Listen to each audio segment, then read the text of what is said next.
boy general's eyes and chose a road lined with taller trees. Chapter 7. The price written in dawn. It ended where it began, in Black Hollow, the mountain breathing against my face and the torches frightened of their own light. The Empire had built towers from the bones of felled pines around the cave, and their soldiers had orders to cut off my shadow and feed it to the fire. I came with the night inside me like a god. I called the bats and the wolves and the wind. I called the river up out of its bed and wept with it while it tore the ladders down. I called the stones to remember being mountains. Among the Empire's priests was a woman with eyes like polished obsidian. She had a rope of scars around her wrist that told me she knew what servitude felt like. She stood her ground in the tide of terror I loosed and spoke to me in a voice that had learned its gentleness the hard way. "Dorian Vale," she said, "your valley will survive either way. The question is whether your son learns to survive you." There is nothing anyone could have said that cut more precisely. I looked down at my hands and saw what they had done.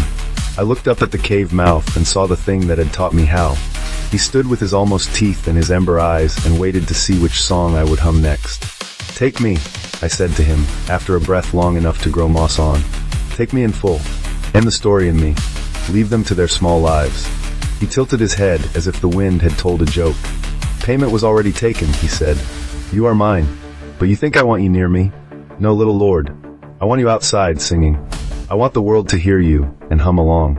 Monsters are not made to keep. We make ourselves through them." I stepped into the open anyway, into the first gray note of dawn. It burned like memory. It burned like confession.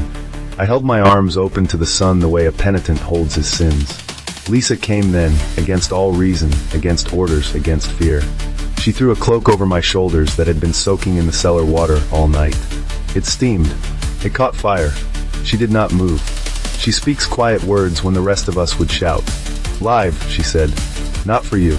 For him." Arlen stood behind her with his wooden stag. The same wooden stag. He has my eyes and his mother's certainty. I could not teach him to live if I had only taught him to die. The sun rose. The Empire broke. The priests scattered like leaves. The old thing laughed until the cave cracked a little more. Cauldron watched from the trees, and some wept and some prayed, and some just held onto each other like pieces of a falling house. I did not turn to ash. I did not turn to stone. I turned to a promise made uglier and truer. Now I walk when the moon is modest, and the foxes speak to me of small tragedies. I keep to roofs and ridgelines, and the places stories hide. The Empire calls me a nightmare to frighten its officers into obedience. The children in Cauldron whisper my name, as if it will come on its own legs to guard their beds. Sometimes I do. Once a year, on the night the bells broke, Lisa lights a candle in the window. Arlen keeps watch with a bow that hums when he draws it. I do not knock. I let the night press my hand to the glass. I listen to their heartbeats and call it church. What I did was wrong and right. What I became is monstrous and exact. The price was written in dawn and signed under a mountain. This is my only sermon. A man is what his people need him to be, even when they can't look at him and live with the looking.